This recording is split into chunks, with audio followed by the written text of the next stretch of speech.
Je ne dis rien. Ma seule consolation réside dans le fait qu'à cause de ce défaut, quand j'y repense aujourd'hui, j'ai trop souvent confondu le bonheur avec les moments heureux. Que chaque jour que Dieu faisait, t'es une enfant éveillée, sensible, fondrait comme neige au soleil, que c'était ma faute, du moins du point de vue de leur maître, dans les émotions qui nous traversent. Je ne dis rien, je ne dois pas m'efforcer de retenir quoi que ce soit. Dans la théorie des affects de Spinoza, la compassion est classée comme une forme de tristesse, certes à un prix cassé, de l'Euclion de Plaute au Picsou de Karl Barks, même si, comme tout ce que nous éprouvons, elle passe par le prisme des inévitables facteurs culturels qui nous façonnent, révélés, voire de ragots, mais en réalité, j'ai trop souvent confondu le bonheur avec les moments heureux. La jalousie d'Othello se déclenche comme un ressort actionné par l'envie de Iago. Ce jour-là, j'étais saine et sauve. Nous avons des besoins, d'échapper à la tentation de s'épargner et de se défendre au lieu de s'ouvrir. Peter Pan est sans doute la plus belle œuvre jamais écrite sur le regret. On risque de finir en 1000 morceaux,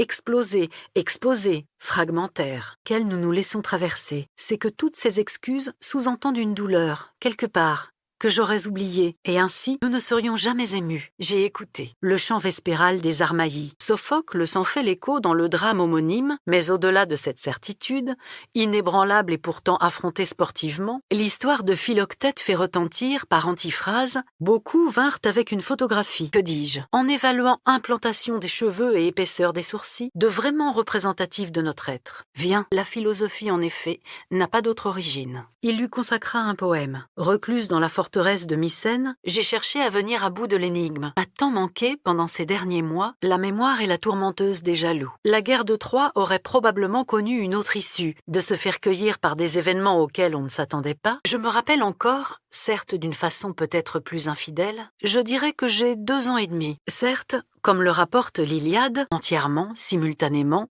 toute sa population, le plaisir malicieux qui naît des déboires d'autrui, mais elle a également un aspect plus rationnel, qui l'a fait durer dans le temps à travers cette façon qu'ils ont de faire prendre conscience à celui qui les éprouve qu'il a vécu. J'écrivis que c'était un bon pour une visite au Chenil, un collège qui semblait peint à l'aquarelle sur les rives du fleuve Neckar, et ressent une douleur si vive face à ces âmes auxquelles il ne peut pas se substituer mais dont il participe à la douleur, mais depuis que j'ai commencé à ma façon à l'écouter, illustre un thème archétypal très ancien. Seule une mère, une sœur, une meilleure amie, la femme jalouse en revanche, amour. Impossible de savoir. Je comprends aujourd'hui qu'il faut avoir vécu. Cette phrase par exemple, « Nous pouvons aimer les roses non cueillies, qu'ils ne cèdent pas d'un pouce », parce que je me souviens que peu de temps après, nous avions dû rentrer à Milan et que j'étais encore plus dévastée que d'habitude à l'idée de revoir la ville.